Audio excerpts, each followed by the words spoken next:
Welcome back to this week's stimulus news. Toward the end of last week's stimulus video, we discussed about a bipartisan stimulus package of $908 billion, which was brought by a group of senators from both sides. Well, fast forward. This week, a new package was proposed by the White House, represented by the Treasury Secretary Steven Mnuchin. This bill is worth $916 billion. So, before we get into the details of this video, please allow me to ask you to give us a thumbs up, subscribe, and turn on the notification bell so you can get notifications of our videos when we post them. So, now let's go into the video. Alright, so I have two letters here. One letter is from the Treasury Secretary Steven Mnuchin, and the second letter is from the Speaker of the House, Nancy Pelosi. So, let's go through the first letter. So what does this letter say? So let me just pick this up. It says here, Speaker Pelosi and I spoke today at 5 p.m. And this letter was sent on December 8th. On behalf of the President, I presented a $916 billion proposal, which is a slightly larger package than the bipartisan proposal of $908 billion. This proposal includes money for state and local government and robust liability protection for businesses, schools, and universities. And guys, if you remember from last week's video, this is where we basically discussed and said that this is where Republicans and Democrats were basically clashing, because Democrats want the money for state and local government and Republicans want liability protection for businesses. So then, let's move on.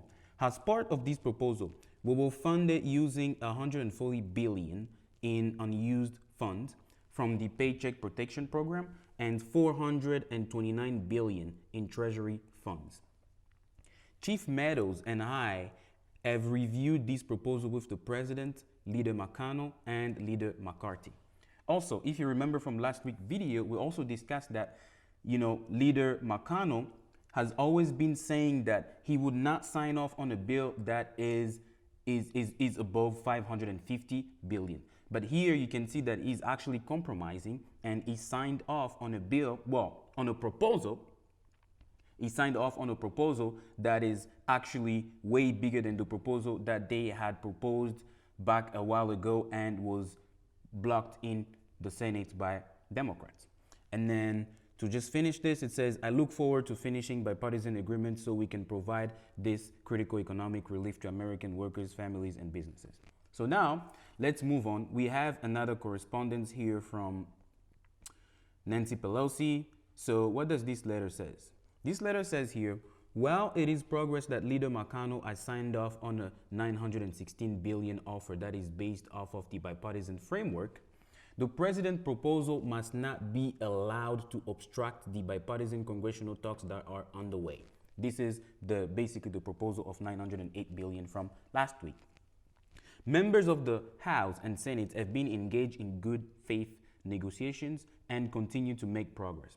The bipartisan talks are best hope for a bipartisan solution. And then she goes on to say, the President's proposal starts by cutting unemployment insurance proposal being discussed by bipartisan members of the House and Senate from $180 billion to $40 billion. That is unacceptable. And guys, if you remember from last week, the bipartisan bill, they basically had an allocation for unemployment insurance where it was basically going to be a $300 additional weekly check to unemployed people. But then with this one here, basically cutting from $180 billion to $40 billion, basically end up having zero unemployment insurance checks on a weekly basis. And we will get into the details exactly of these two bills. So just hang on with me. All right, so here you're looking at the two proposals. The first proposal is the bipartisan proposal of $908 billion, and the second proposal is the White House/Treasury of $916 billion. As you can see, both proposals have an allocation of $160 billion for state and local government. And then something interesting here is the bipartisan proposal has an allocation of $180 billion, which would include a 300 weekly unemployment check, which we basically kind of spoke about when we were in OneNote, right? And here, the White House Treasury proposal basically slashed down from 180 to 40 billion, and basically this one does not include a $300 weekly unemployment check, right? And this is where there's the difference between the two proposals. And then when you look at the stimulus check, also there is a difference. So the bipartisan proposal did not include any stimulus checks, but the White House proposal now includes a $600 per person stimulus check, right? So basically, every person that received a $1,200 stimulus check back in March/April would be receiving, if this bill, this proposal were to pass. And then they have allocation for small businesses under the PPP program, and they're slightly different. So 82 billion for school and education, and then 45 here and 31 billion there for transportation. They have 35 billion for healthcare relief fund, the same thing, 26 for food, 25 for rental assistance. This is to help with basically people that are renting, because I believe the moratorium on renting will basically be expiring by December 31st of this year. So if a bill is passed this following week, then it would extend this, I believe, until April of 2021. So they have 16 billion for vaccine distribution on both sides, 10 billion for childcare on both sides, 10 billion for community lending on both sides, 10 billion for broadband on both sides. And then something interesting here is the United States Postal Service. The bipartisan proposal had an allocation of 10 billion, but the White House proposal, 0 billion. And then when we look at the student loans, the bipartisan proposal had a 4 billion allocation for student loans, which we're not exactly sure what that 4 billion is going to be used for.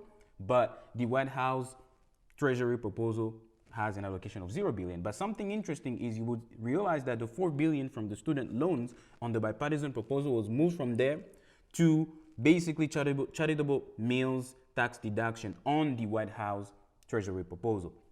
And then the last thing is the liability protection, which Republicans have been wanting to have all this time. So they have it on both these proposals, but the problem so far is they haven't yet came to an agreement. So just real quick, if you remember from last week's video, we also spoke about the government wanting to extend the deadline from Friday, December 11 to go on vacation to Friday, December the 18th, which happened this week. There is an extension until next week, Friday, December the 18th. We basically only have a week for a bill to be written into law and be voted on and hopefully to pass both chambers of Congress. So now, please allow me to say this. If you like our videos, please give us the thumbs up, subscribe, and turn on the notification bell so you can get notifications of our videos when we post them. And thank you for watching this video. I'll see you in the next video on Sunday.